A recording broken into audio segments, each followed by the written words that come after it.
하나님의 은혜가 오늘 성은혜 기도 금요일에 오신 여러분들이 함께 하실 예수님의 이름으로 축복합니다. 고린도전서 12장에는 은사에 관해서 말씀을 하고 있죠. 그리고 12장 마지막 절에 더욱 큰 은사를 사모하라 말씀을 하고 13장에는 우리가 잘 아는 사랑에 관한 말씀을 해주고 있습니다. 그래서 모든 은사가 어디에? 사랑에 근거하고 있음을 우리에게 알려주고 있죠. 그리고 14장에 가서는 우리가 지금도 또 하고도 있고 또 논란도 되고 있는 방언에 관해서 14장 전체에서 말씀을 해주고 있습니다. 14장 1절에 보게 되면 사랑을 추구하며 신령한 걸 사모하되, 신령한 것이라고 하는 건 은사인데, 성령의 은사인데, 사랑을 추구하라라고 하는 것은 결국 우리의 성령의 은사의 모든 것들이 다 사랑의 근거에 되는 것을 다시 한번 강조하고 있죠. 그런데 14장 말씀을 쭉 보게 되면은 방언하는 것보다 예언을 하는 자가 되라 이렇게 강조를 하고 있습니다. 여기서 예언을 잠깐 먼저 정리를 하게 되면, 지금은 우리들이 성경이 다 이렇게 정경으로 완성이 됐죠. 그래서 누구나 성경을 볼 수 있죠.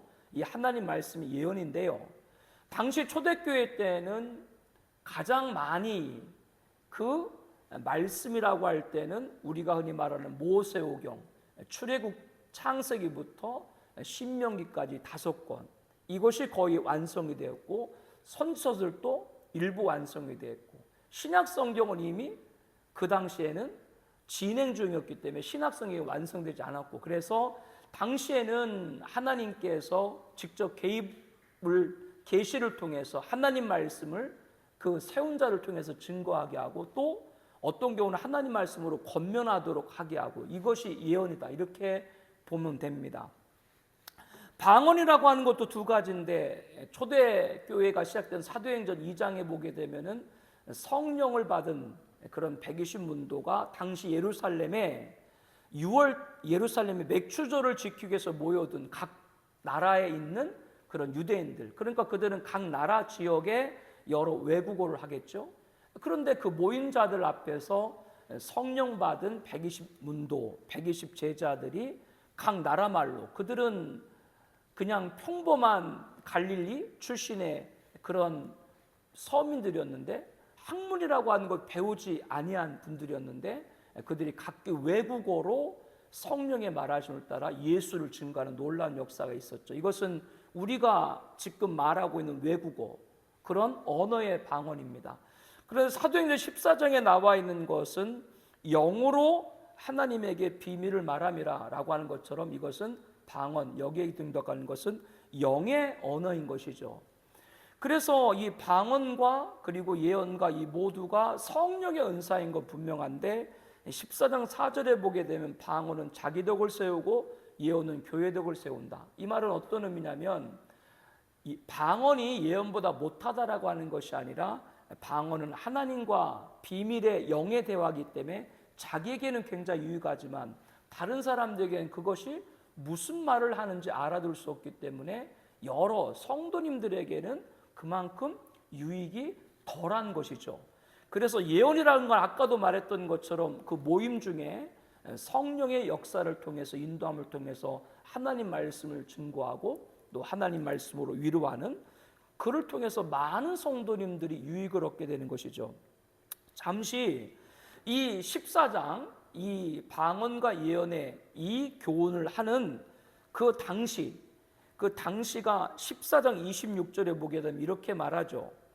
그런즉 형제들아 어찌할까, 너희가 모일 때 각각 찬송시도 있으며 가르치는 말씀도 있으며 계시도 있으며 방언도 있으며 통역함도 있나니. 즉 당시 초대교회 예배 모습을 여기서 찾아볼 수 있는데, 오늘날 우리가 드리는 예배처럼 조용한 기도를 하고 찬송을 하고 사도신경을 하고 찬송을 하고 대표 기도를 하고 찬양을 하고 말씀을 봉독하고 설교를 하고 예물을 드리고 축도하는 그런 것이 아니라, 그냥 모임 중에 있을 때 성령의 인도함을 따라 어떤 사람은 찬송시, 시편이죠.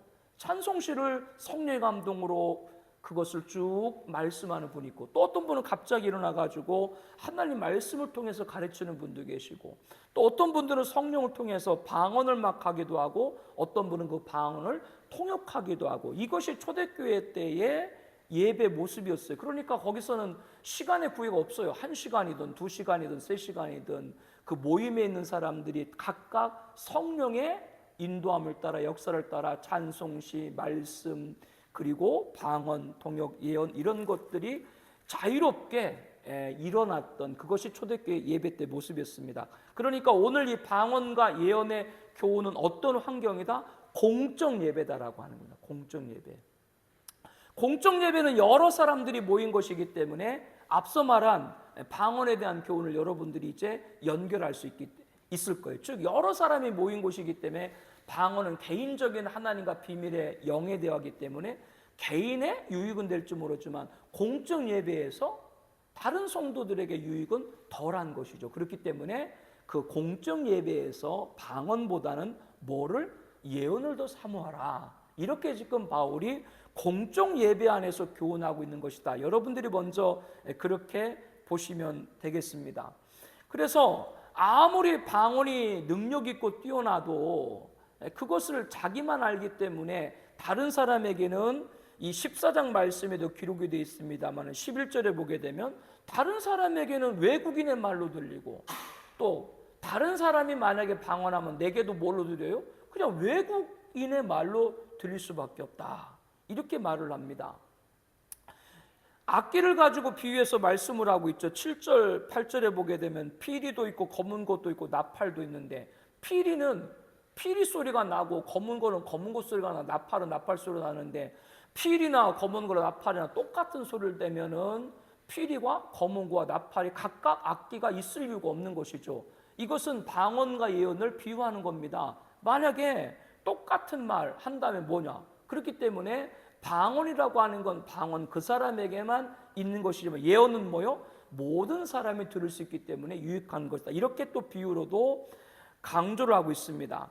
그래서 12절에 보게 되면 너희도 영적인 것을 사모한 자인즉, 우리 모두가 다 영적인 걸 사모하는데 우리들은 무엇을? 교회의 덕을 세우기에 힘써라. 공적 예배의 상황에서 말하는 겁니다. 저는 성도님들이 방언을 자유롭게 하기를 권면합니다. 일부 총회 교단에서는 이 방언을 오늘날 인정하지 않으신 분도 계시죠. 그런 교단, 그런 총회, 그런 목사님도 계신데 자기가 못 하시나 보지. 자기가 안 하시나 보지. 그러니까 방언이 없다고 이렇게 말씀을 하시지. 왜? 성경에 나와 있는데 방언이 없다. 방언이 없다라고 하는 것은 아까 말한 그거예요. 사도행전 2장에 보게 되면 120명의 제자들은 범인이라고 그랬죠. 평범한 분들이에요. 학문을 배우지 않았어요. 근데 갑자기 외국어를 말을 하니까 그것도 한번 받았으면 좋겠죠. 영어든 불어든 독일어든 한번 뭐 스페인어든 받아가지고. 그런데 그와 비슷한 것을 저는 보았어요. 예전에 집에서 설거지도 하고 방 청소하고, 지금은 그걸 가정도우미라고 그러죠. 근데 예전에는 열 몇 살 돼가지고 집안이 어려우면 어느 집에 아예 들어가. 그 집에 들어가서 먹고 살아. 그러면서 그 집에 청소도 해주고 설거지도 하고 밥하면서 일하시는 분들이 있었어요. 예전에는 식모란 표현을 썼는데 지금은 그 표현을 안 쓰죠. 가정도우미라고 쓰죠. 목사님 가정에 그렇게 일하는 자매님이 계셨는데 당연히 앞서 말한 대로 집안이 어려우니까 그렇게 했겠지 않습니까? 초등학교도 못 나오신 거예요. 그런데 얼마나 그 글을 읽는 것을 사모를 하겠어요. 어느 날이었어요. 항상 아침이 되면 목사님 신문, 지금은 신문이 배달해서 보시는 분도 많지 않겠지만 당시는 조간 있고 석간이 있었는데, 조간은 아침에 그 신문 돌리시는 분들이 아침에 신문을 갖다 주고 석간은 저녁에 갖다 주는데, 이 목사님이 아침에 이제 조간을 보면 꼭 그것이 대문 앞으로 배달이 되니까 그거를 그 자매가 갖고 목사님한테 전해드리는데, 전해드리면서 어떤 날 그 신문을 목사님 여기에 이 기사가 나왔네요. 줄줄줄 읽는 거예요.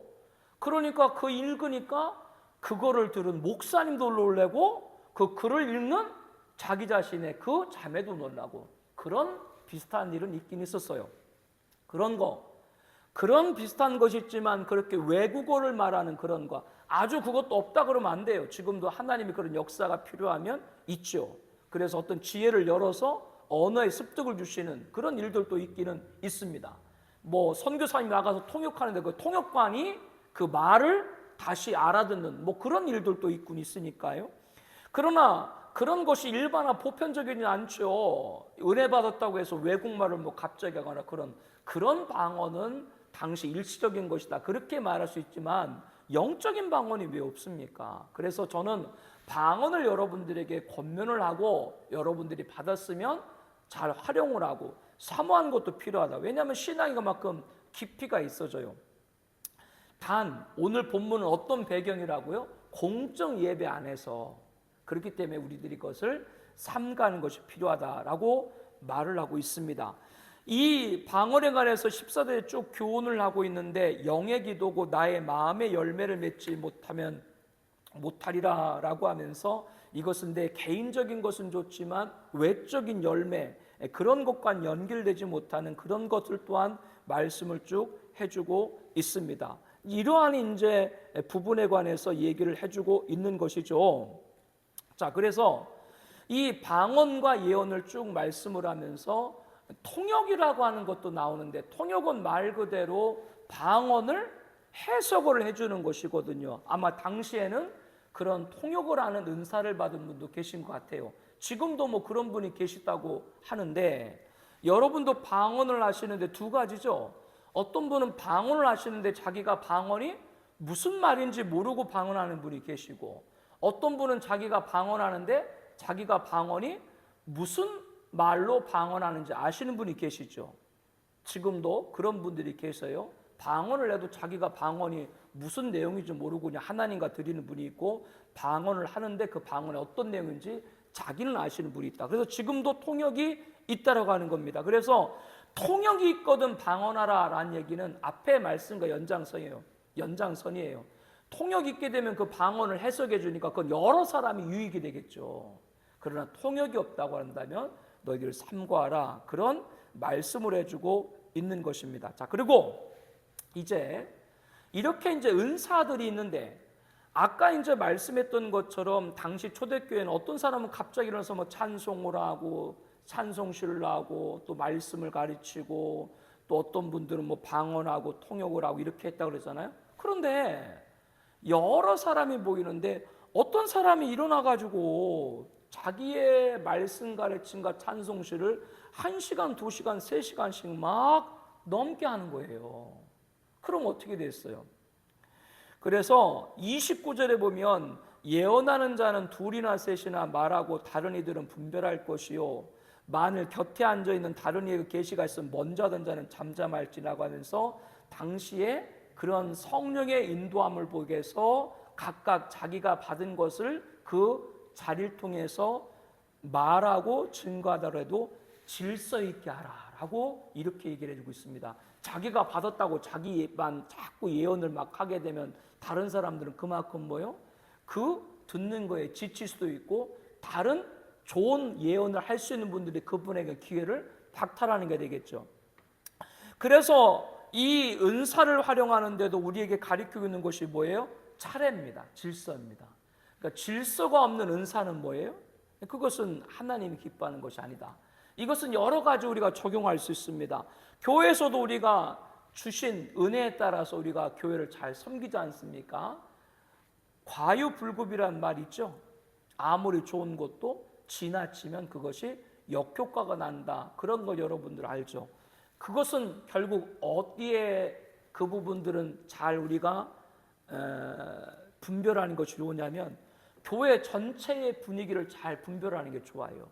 이 상황에서는 내가 열을 할 수, 내 개인적인 것은 열을 할 수 있어도 우리 교회 상황에서는 그 열보다 5을 하면 좋겠다. 그 교회의 상황과 분위기와 이런 부분들을 잘 분별해서 하는 거 좋습니다. 우리 교회 성도님들은 그런 걸 잘 하고 있는 줄로 알아요. 갑자기 어떤 분들이 열하면 열하기 때문에 좋긴 좋은데 그것이 혹시 하고 싶어도 못하는 분들에게 그 그 갑자기 많이 하는 그분을 통해서 또 소외감을 갖거나 또 그분이 위축감을 갖거나 이렇게 되면은 그것은 오히려 효과가 잘 좋은 열매로 맺어지지 못하는 것이죠. 그래서 아무리 좋은 은사를 행하더라도 뭐를 꼭 해라? 차례를 따라서 하고 질서 있게 하라. 이것이 은사를 활용하는 데서 가르쳐주고 있는 그런 교훈입니다. 그래서 이 32절에 보게 되면 예언하는 자들의 영은 예언하는 자들에게 제재를 받나니 무슨 말이에요? 누가 요거는 조금 있다가 했으면 좋겠습니다 라고 말할 때 그거를 듣는 사람이 진짜 은사 받은 사람이에요. 네가 날 뭘 알아? 내가 얼마나 큰 능력을 받았는데 내가 한다는데 왜 막어? 그 사람은 아직 그 하나님의 은사의 그 깊은 은혜를 모르는 것이죠. 저도 이런 부분들을 경험한 적이 있죠. 주변에 막 방언이나 이런 것이 뜨고 가지고 열심히 하다 보니까 방언 못하는 사람들을 굉장히 좀 이렇게 믿음이 없고 신앙이 없는 그런 사람들을 이렇게 보고 자기와 같이 방언을 해야 자기와 같이 영적으로 성숙하다라고 생각하는 착각이죠. 그것은 한마디로 착각이죠. 그렇게 하고 교회의 성도들을 은사받은 것들로 성도들을 차별화시키고 하는 그런 일들도 있었는데 그런 것은 성경적이지 않습니다.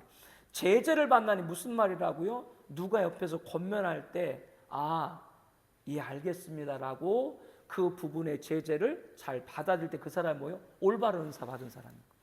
질서 있게 하고 뭐요? 그 다음에 누가 제재할 때 그 권면을 잘 듣는 사람이 바른 은사를 받은 사람이다. 여러분도 그런 부분들에 다 마음들이 그렇게 갖고 계신 줄로 압니다. 그래서 33절에 보게 되면 이렇게 말하죠. 하나님은 무질서의 하나님이 아니시오 오직 화평의 하나님이시라. 그러니까 질서의 하나님이다. 이 성경 구절 하나님은 무질서의 하나님이 아니다 라는 이 성경 구절은 이런 배경에서 나온 구절입니다. 이 구절을 다른데 이상하게 갖다 사용하시는 분들이 있는데 똑같은 말씀이라고 해도 어떤 곳에 잘 적용해야 되는지를 알고 여러분들이 쓰면 좋겠습니다. 34절부터 보게 되면 여자 남자에 관해서 나오고 있는데 이것은 오늘 본문에서 이것까지 다루다 보게 되면 더 얘기가 많이 확대가 될 것 같아서 그냥 요약을 하게 되면 돌아오는 주일날 여러분들이 아마 이 말씀을 듣게 될 텐데 어쨌거나 에덴 동산에서 뱀이 누구를 유혹을 했어요? 네? 예, 맞습니다. 그래서 여자는 귀에서 잠잠하라. 이게 여자분들은 듣고 싶지 않죠? 남자에게만 복종하라. 예전에 제가 가정 줄 때도 이 말씀을 했는데 듣고 싶지 않은데 이것은 뭐요? 앞에 33절에 하나님이 뭐를 말하고 있어요? 질서의 하나님이다. 그걸 말하면서 이걸 말하고 있죠. 이거 질서를 가리키는 거예요. 왜냐? 그런데 여자가 먼저 선악과를 따먹었는데 그리고 그 여자가 남편인 아담한테 줬는데 하나님이 왜 선악과 따먹고 내 명령 거역했냐라고 책망한 건 누구한테 먼저 책망했어요? 누구한테 했어요? 아담한테 했어요. 이게 질서라 그 말이에요. 그렇게 여러분 연결해서 보면 됩니다. 이것을 여자를 하등하게 또 여자를 어떤 차별하게 그렇게 보지 마시고 질서적인 면을 말씀을 하다가 이거를 말씀하고 있다라고 하는 겁니다. 하나님께서 그 질서를 존중하기 때문에 남편 말을 듣게 되면은 그것이 조금 부족하더라도 하나님께서 그 질서를 통해서 하신 것이기 때문에 하나님의 모든 것들을 아름답게 만들어줄 줄로 믿습니다.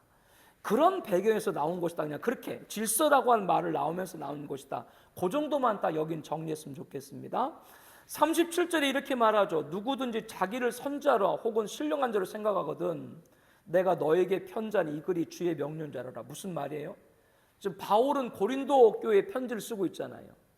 편지를 받는 수신인들이 고린도 교인이잖아요. 고린도 교인에 지금 앞에 말한 여러 은사들이 막 받은 분들이 많은데 그래 너희들이 은사를 많이 받았어? 그러면 내 편지를 받으면 너희들이 정말로 신령한 자라면 내 편지를 받고 그 편지에 따라서 너희들이 행동을 조심해야 되고 은사를 분별 있게 하고 질서 있게 해야 될 것이다. 그것이 어떤 사람이다? 그것이 신령한 사람이다. 내 글은 이 편지는 결국 누구 명령이다? 주님의 명령이다 라고 말씀을 하고 있습니다. 즉 사도 바울이 이렇게 권면하는데 바울의 권면을 안 듣는 것은 누구의 말을 안 듣는 것과 똑같다? 주님의 명령을 안 듣는 것과 똑같다. 이것은 바울이 주님이라는 것이 아니라 바울은 뭐를 통해서 권면하고 있기 때문에 그래요? 말씀을 통해서 권면하고 있기 때문에 바울이라는 사람이 말하는 것이 아니라 그 말은 누구의 말씀이에요? 주님의 말씀이고 주님의 명령인 것이죠. 앞서 말한 대로 정말로 신령한 사람이라면 그렇게 말씀을 통해서 권면할 때 그거를 잘 듣고 헤아릴 수 있는 그런 사람이 되어야 하는 것이죠. 38절에 만일 누구든지 알지 못하면 그는 알지 못한 자니라. 무슨 말이요? 그런데 내가 이렇게 권면했는데도 질서 있게 하라고 말했는데도 그 말을 안 듣는 사람 뭐예요? 실제는 그 사람은 하나님의 말씀도 하나님의 은사도 모르는 자다. 이렇게 얘기를 하고 있습니다. 그리고 이제 오늘 우리가 봉독한 본문 39절 40절은 이 모든 말씀의 결론이죠. 내 형제들아 예언하기를 사모하라. 여기서 조심해야 돼요. 예언하기를 사모하라고 하는 것은 예언이 첫째다. 첫째는 뭐예요? 사랑이에요. 예언하기를 사모하라고 하는 것은 예언이 첫째다라고 하는 것이 아니라 예언이라는 것은 어떤 것이다? 공적 예배에서 많은 사람한테 유익을 주는 거기 때문에 우리들에게도 은사 뭐예요?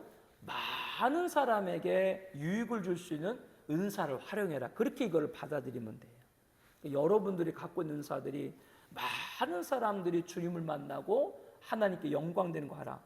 그래서 방언에 관해서 여러 가지 앞에 제재를 많이 했지만 그렇다고 방언을 하지 말라 그래요? 방언을 하라 그래요? 바울도 방언 말하기를 금하지 말라. 즉 내가 지금까지 이렇게 얘기했다고 방언을 금하란 얘기는 아니다. 공적 예배에서 자기의 덕보다 어떤 덕? 교회의 덕을 세우기에 힘써라. 이것이 이 방언과 예언에 관한 교훈을 하면서 결론과 같은 것입니다. 저와 여러분도 그렇기 때문에 이 말씀 보게 되면 적용을 할 때 그 어떤 것이 되더라도 교회의 덕이 될 수 있는 여러분이 되기를 축복합니다. 그래야 그게 성숙한 거예요. 물론 자기 발전도 있어야 돼요.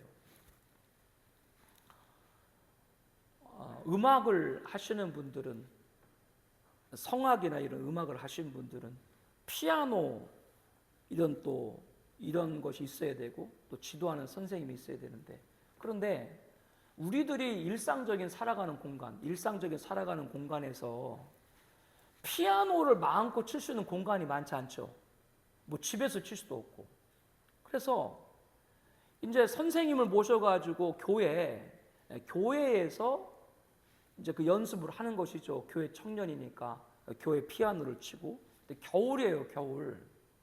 겨울인데 여러분 그 예배당 우리가 생각하는 전통적인 예배당이 있죠. 장의자가 쫙 있고 간 그런 예배당.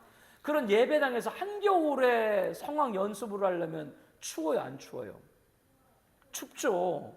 그러면 추우니까 당연히 온풍기를 틀어야 되는데 그 큰 예배당에 온풍기는 있을 때 그 온풍기는 그 큰 예배당을 다 따뜻하게 할 수 있는 그런 용량으로 만들었을 거 아니에요. 근데 딱 선생님하고 자기들하고 하는데 그거를 틀면 돼요, 안 돼요?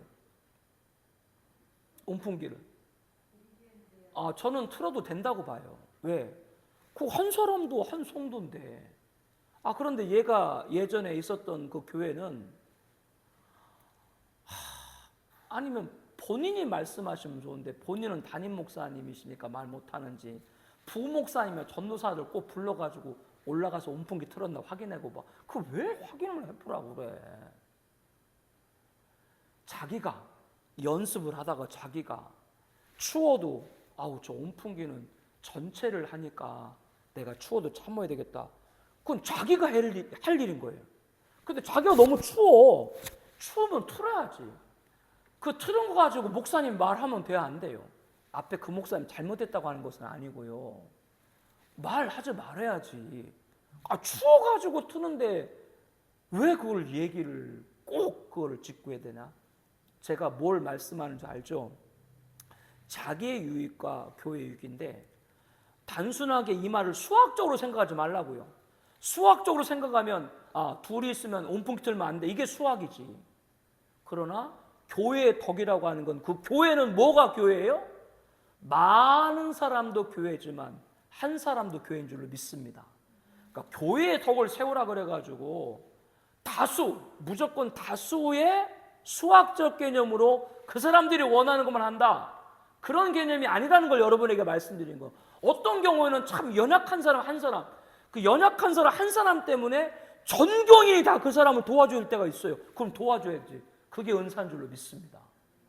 한 사람이 연약해서 그 사람을 도와줘야 된다면 전 교인이 막 다 도와줘야 되는 거예요. 나쁜 일을 했어요. 그러면 꼭 법원에서 그게 사실 아무 의미도 별로 없어요. 그런데 법원에서 그 판결하기 전에 꼭 탄원서를 받으라고 그래요.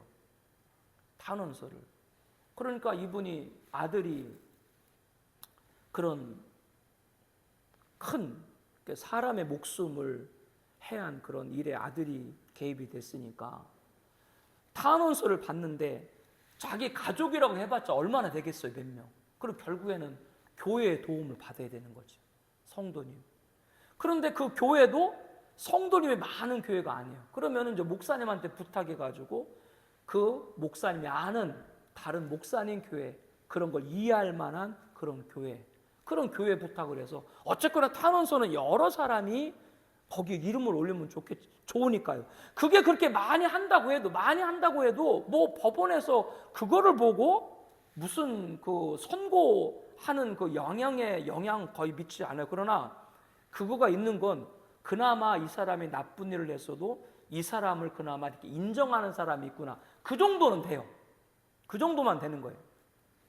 그런데 그거를 받아와서 이제 봤는데 저도 그걸 몇 번 이렇게 서류도 꾸며주고 했습니다만 그거를 강요할 수 없잖아요. 본인들이 그건 하고 싶으면 하니까. 안 하고 싶으면 안 하면 돼. 그런데 그 앞에 하는 사람들, 다른 사람들 하고 있는데 자기는 안 하면 그냥 안 하고 돌아가시면 되는데 하는 사람 앞에 죄 졌으면 죄값을 받아야지. 그걸 왜 써주지. 자기가 그 얘기를 왜 해? 자기는 안 하고 싶으면 안 하면 되지. 그 사람은 그 사람의 뜻에 따라 쓰는데 왜 그걸 잘못했다고 얘기를 해요? 그거는 그 사람은 자기의 덕인 사람이지 교회의 덕인 게 아직 그 사람은 아닌 거예요. 그 사람. 그래서 교회의 덕이라고 해서 여러분한테 오해하면 안 된다는 가르쳐 주는 거예요. 무조건 숫자적으로 많은 사람 거만 그러면 은사가 되겠네, 아니라는 거예요.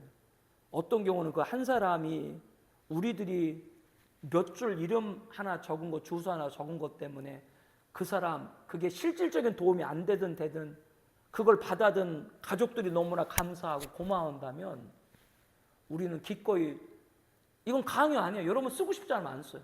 내가 내일 모레 갖고 올지도 몰라. 안 써도 돼.